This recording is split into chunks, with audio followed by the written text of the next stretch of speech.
Welcome back to Broken Electronics. I'm Lee, and I'm so glad you could take time to join me for today's video adventure. And before we dive into that, I should perhaps start with the old saying, long time no see. I'll give you a quick report. First of all, obviously, I am still alive, very much so, and with my struggles with Guillain-Barré syndrome, I am glad to say that very, very slowly I seem to be winning the struggle.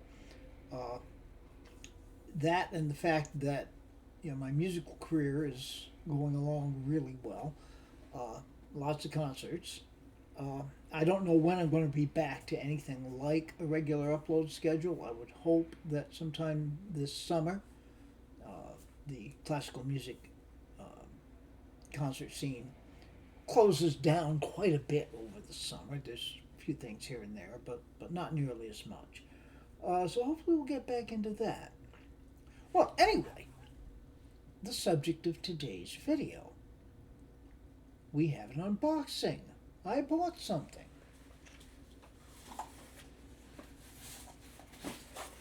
And here it is. With this little pull tab on the back. To open up the packing box.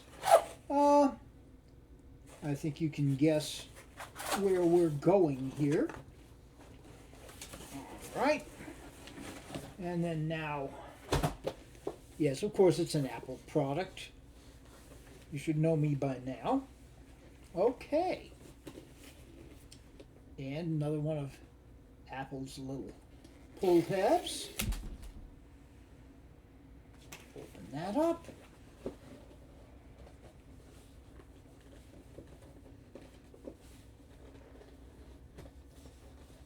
There is the top coming off there. I think you see where we're going here.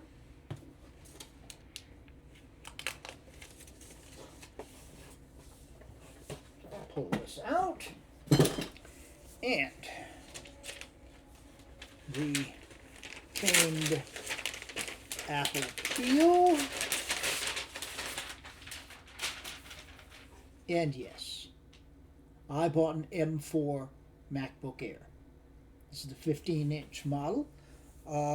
Now, why did I buy that? I had no intention of making this purchase at first, but the current administration of this country seemed to have other ideas, looking at what's likely going to be happening with trade, and particularly within the tech industry.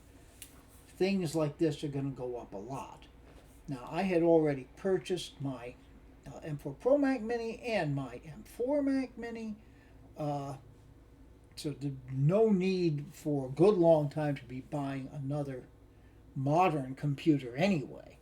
And I was going to hold off on this because I have my M1 MacBook Air, which has been wonderful. And for my needs, I'm a desktop kind of guy. For my needs for a laptop, that machine works perfectly well. But looking at the possibility of this going up in price, and believe me, these would go up in price. This could be 35% to 50%. You might as well go for it now. And why would it go up in price? These machines are already made. They're already in this country, at least for now. They might have to get more. By the time the M5s come out, the prices are going to go way up. Now, Apple would almost have to greatly increase the price of the existing models. This is simply so as not to cannibalize the newer models. No one is going to spend $2,000 on an M5 MacBook Air if they can get this, for this being the 15 inch, this was about $1,300, because I did go for the 512 gigabyte SSD. All right, well, anyway, enough of that. This I find to be exciting. I am suspecting there'll be a bit of a charge in this, but before we go any further, there's not going to be much else in the box. We do have a very nice, and you know, it's even sky blue, for heaven's sake, braided MagSafe cable. And that's one thing I am looking forward to here. The M1 charged via one of the Thunderbolt 3 ports on it, leaving only one Thunderbolt port. It will be nice to be able to charge this device using the MagSafe and have the 2 ports available. That's still not a lot of ports, but you know, 2 is better than 1. Okay, we have that. And our charging brick. Apple does, if you go for the upgraded model, which I did, they give you a 2-port charger, which is nice. You'd be able to charge your phone, charge your iPad, whatever, along with this. Plugs into the wall and all of that. So I think that's a nice touch. It's only a 35-watt charger, though. It's not going to be super fast. You can get much faster charging options from third parties. All right, now, the only other thing that was in here, we do have documentation, and this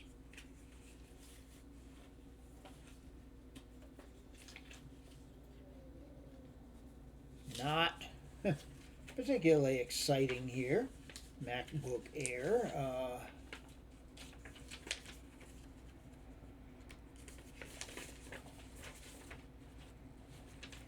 Etc. etc. Is there anything else in here? You know, I don't think so. You look at this, designed by Apple in California, that there's going to be some kind of substantial manual or something in there. But no, I think that's just cardboard to fill up space. All right, well, anyway, there we are. I like the color. I know a lot of people have talked about it. If I move it around in the lights, you can see it is blue. You look at it from that angle, it looks kind of silver, but it is definitely a light blue, and I think it's very nice. Okay, now I'm thinking there will be enough of a charge in here to start it up, so we can do the first boot, so you can take a look at that, and maybe having done that, I'll talk a little bit more about going through the setup, etc. So, if you're interested in seeing that, please stay tuned. All right, I think we're ready to capture this here. Pull the screen off, and you know, when my M1 Air did this, it surprised the heck out of me. Just open it up and automatically starting up. And here's our welcome screen. Kind of cool to see that here. All right, so I'm going to go through the basic setup. Well, one of the things I am not going to do is to restore from any kind of time machine backup. To use English as the main language, press the return key. Be quiet. Okay. So I'm going to go through this, and we'll be back when we get to the desktop. So please stay tuned. All right, so here we are on the desktop. I've done a little bit of customizing. I went into system settings, made sure that Apple Intelligence was turned off, since I have yet to find any real use for it. I also turned off natural scrolling, which is the most unnatural thing. Does anybody actually prefer Apple's natural scrolling? I'd be curious to know that. I set the Finder to display the internal SSD, since I find it an easier way of accessing it than having to open a Finder window every time I want to find something. But that's just what I'm used to back from years ago. All right, and a couple of other minor things to get it working the way I would. Now let's see here. Take a look at about this Mac, and we have our Apple M4 chip, 10 gigabytes. macOS Sequoia 15.2. So we have some upgrading ahead of us here. I keep hitting the trackpad for the Mac Pro instead. Okay, well, we should take care of that.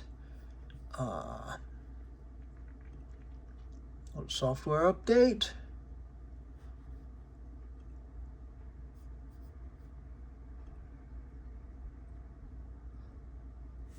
Okay, so we'll be going through this. It's going to take a while because, of course, we need to download the update and install it. We'll be back once that's all done. Stay tuned.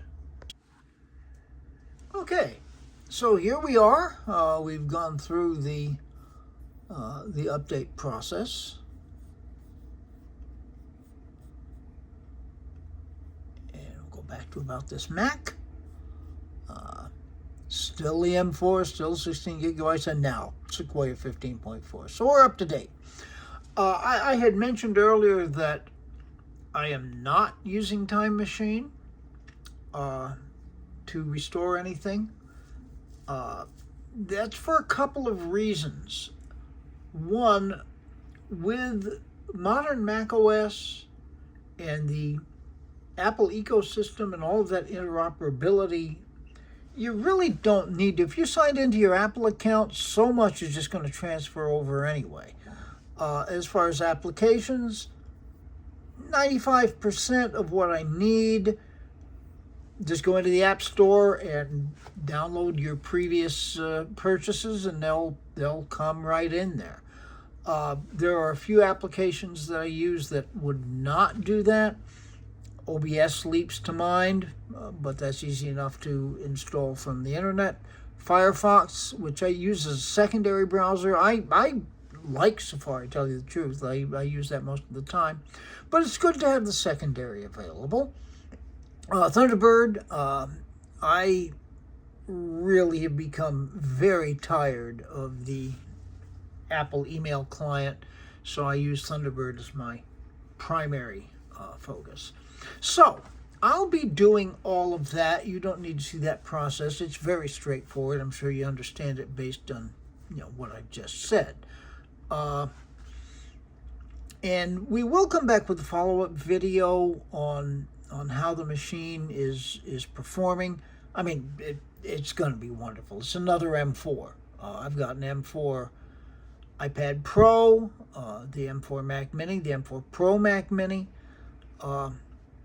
And honestly, my M1 MacBook Air and my M1 Mac Mini, both for your standard everyday computing functions, they behave wonderfully.